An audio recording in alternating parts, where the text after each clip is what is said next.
here are some sentences on the whiteboard and let's take a look at it. So first one, അവൾക്കൊരു പാവയുണ്ട്. അവൾക്കൊരു പാവയുണ്ട്. So അവൾ എന്ന് പറയുമ്പോൾ she ആണ് അല്ലേ? So she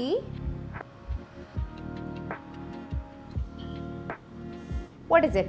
അവൾക്കൊരു പാവയുണ്ടെന്നാണ്. So അവൾക്കൊരു സാധനം ഉണ്ടെന്നാണ്. So ഷീൻ്റെ കൂടെ നമ്മൾ എന്താ യൂസ് ചെയ്യുക? ഹാസ് ആണ് അല്ലേ? So she has a doll. She has a doll അല്ലേ? അവൾക്കൊരു പാവയുണ്ട് അല്ലെങ്കിൽ ഒരു പാവക്കുട്ടിയുണ്ട്. She has a doll. Next one, ഞങ്ങൾക്കൊരു പൂച്ചയുണ്ട്. സോ ഇവിടെ ഇത് പറയുന്ന സമയത്ത് ഞങ്ങൾക്ക് എന്നാണ് അല്ലേ? സോ ഞങ്ങൾ എന്ന് പറയുന്ന സബ്ജക്റ്റ് വരുമ്പോൾ നമ്മൾ എന്താ യൂസ് ചെയ്യുക? we ആണ്. സോ we, അതായത് we. ഞങ്ങൾക്കൊരു പൂച്ചയുണ്ട്. we has a cat എന്നാണോ?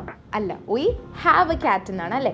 I, you, they, we വരുന്ന സമയത്ത് നമ്മൾ എന്താ യൂസ് ചെയ്യുക? ഹാവ് ആണ് യൂസ് ചെയ്യുക. ഇനി ഷീ, ഹി, ഇറ്റ് നെയിംസ് വരുന്ന സമയത്ത് നമ്മൾ ഹാസ് ആണ് യൂസ് ചെയ്യുക. ആ ഒരു ഡിഫറൻസ് ഉണ്ട്. സോ ഞങ്ങൾക്കൊരു പൂച്ചയുണ്ട്. we have a cat. Next one, അവനൊരു കളിപ്പാട്ടമുണ്ട്. ഓക്കെ, സോ കളിക്കാൻ യൂസ് ചെയ്യുന്ന സാധനം ഉണ്ടല്ലോ. സോ അതുണ്ട് എന്ന് പറയാനാണെങ്കിൽ ഇതേ സെയിം പോലെ ഷീ പോലെ തന്നെയാണ് ഇവിടെ ഹീ ചേഞ്ച് ആവും. ഹീ ഹാസ് എ ടോയ് അല്ലേ? എ ടോയ് അല്ലേ? എന്താണ്? കളിപ്പാട്ടമുണ്ടെന്ന് പറയുമ്പോൾ അവൻ ഒരു കളിപ്പാട്ടമാണുള്ളത്. സോ ഒറ്റൊന്നാണ്. സോ അതുകൊണ്ട് ഹാസ് എ ടോയ്. ഇനി അവന് കളിപ്പാട്ടങ്ങളുണ്ട് എന്നാണെങ്കിലോ ഹി ഹാസ് ടോയ്സ് എന്നാവും. ഓക്കെ, സോ അവിടെ എ മാറും, അവിടെ ടോയ്സ് എന്നാവും. സോ അവൾക്കൊരു പാവയുണ്ട്. She has a doll. ഞങ്ങൾക്കൊരു പൂച്ചയുണ്ട്. we have a cat.